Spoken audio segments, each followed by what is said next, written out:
Bonjour.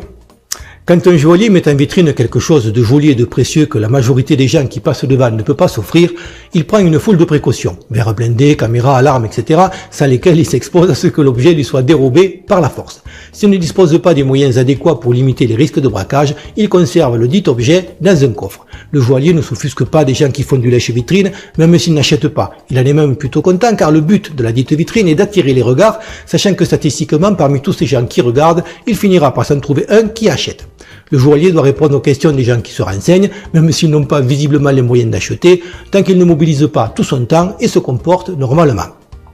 Les femmes sont confrontées exactement à la même problématique. Si elles mettent leurs marchandises en vitrine, elles doivent s'assurer qu'elles évoluent dans un environnement suffisamment sécurisé, lequel jusqu'à il y a peu était relativement la norme. De même, elles ne peuvent pas se plaindre que certains fassent du lèche-vitrine, et si elles ne sont bien évidemment pas tenues de perdre tout leur temps avec ceux qui se renseignent sans remplir les conditions nécessaires pour être susceptibles de conclure une transaction, tant qu'ils se comportent de manière respectueuse, elles ne peuvent pas honnêtement assimiler la chose à du harcèlement.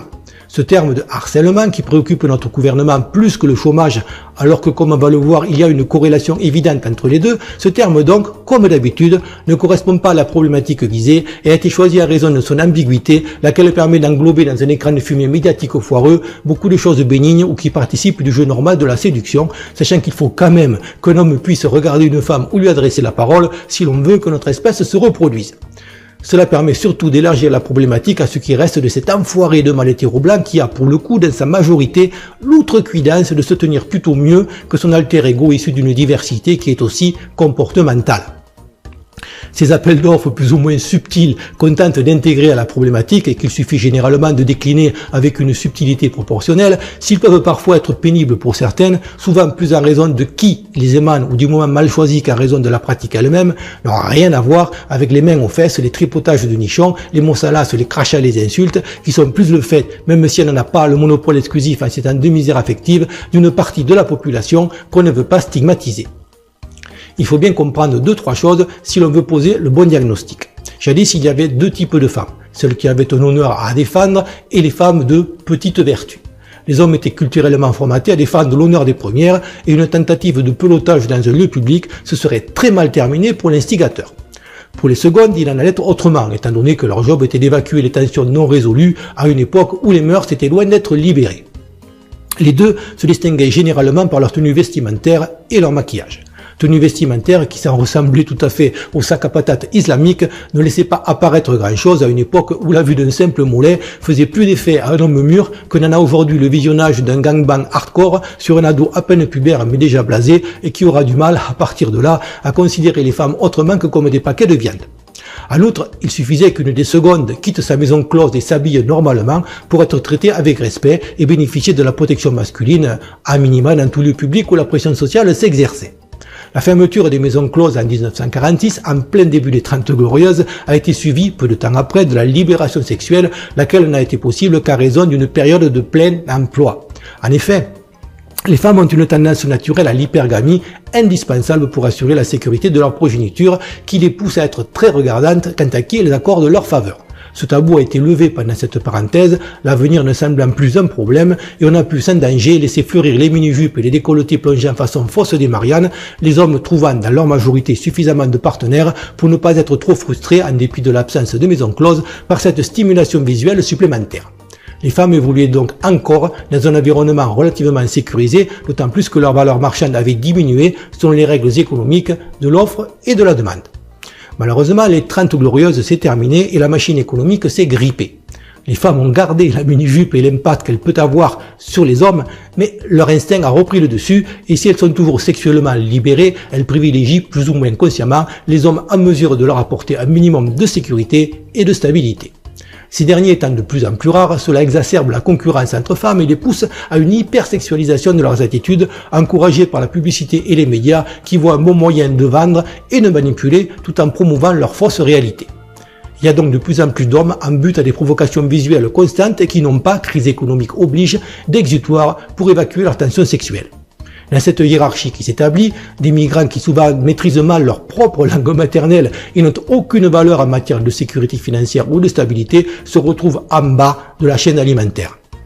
En outre, ils viennent parfois de cultures dans lesquelles, à l'instar de nos ancêtres, mais le vernis de la civilisation en moins, la vue d'un mollet pourrait provoquer une émeute. Ils sont soumis à bien plus que ça. Sans en plus aucune maîtrise de nos codes sociaux de base et donc sans quasiment avoir la moindre chance d'accéder à du sexe consensuel, sauf à tomber sur une lavée du cerveau antiraciste, souvent subventionnée par l'État ou papa et maman, et qui, même quand elle ne finit pas, hélas pour elle, violée et étouffée dans son vomi, ne court pas autant les rues que les médias aimeraient nous le faire croire. Si on ajoute une pincée de racisme anti-blanc doublée de la misogynie la plus crasse, avec en prime un taux de testostérone élevé et souvent un QI inversement proportionnel, les deux étant scientifiquement corrélés, il faut avoir de sacrées œillères idéologiques pour ne pas comprendre que nous sommes assis sur une bombe à retardement. Les Allemands ne parviennent plus à cacher le nombre alarmant, non plus d'attouchements, mais de viols visant le même public que le journal de Tintin, à savoir les 7 à 77 ans, voire au-delà, dans les deux sens. Il faut bien comprendre que toute notre société repose sur la coercition économique. On nous rend esclaves salariés, on nous permet parfois d'acheter une cage en briques et le système nous tient en nous menaçant de tout nous reprendre. Il suffit dès lors d'un minimum de police pour tenir le pays et assurer sa sécurité. Mais ce système n'est pas adapté à des gens soit qui ont tout, comme Harvey Weinstein, et qui peuvent se permettre de perdre beaucoup sans affecter leur niveau de vie, soit qui n'ont rien et qui donc ne risquent rien. Pour ce qui est de ces derniers, même la prison peut leur sembler plus confortable que ce qu'ils ont, quand d'aventure après moult récidives, on finit par les y enfermer juste le temps de se convertir au doux pléonasme de l'islam radical. En outre, ils ne peuvent être tous surveillés faute de personnel et du fait que personne ne semble vouloir fermer le robinet qu'un déverse chaque jour davantage, sans papier, sans âge et sans signe distinctif. À cela s'ajoutent les racailles des cités, victimes de la propagande SOS racisme d'une école qui ne fait plus son job, favorisant les seuls élèves dont les parents peuvent compenser à la maison les carences du système éducatif, entraînant un repli sur soi, une réindigénisation de gens qui pourtant sont là depuis 3 ou 4 générations et qui se voient condamnés pour essayer de garder leurs femmes, lesquelles sont tentées par les blancs pour s'élever socialement ou par les noirs qui ont plus de testostérone, à une course contre la montre, eux aussi vers l'islamisation radicale qui permet de mettre les femmes en cage. L'État n'est plus en mesure de faire face, d'autant plus qu'il ne peut que nier un problème dont il est à l'origine.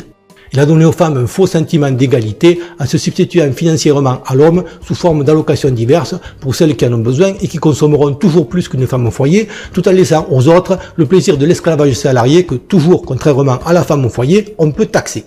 Mais l'État n'aimera jamais les femmes comme les hommes peuvent le faire et les laissera tomber sans état d'âme dès que les choses vont se gâter. Malheureusement, les 10 hommes n'ont plus l'instinct de les défendre depuis que la chasse aux machos a été ouverte et que leur programmation sociétale de protecteurs, laquelle n'avait plus aucun sens dans un contexte d'égalité, a été détruite.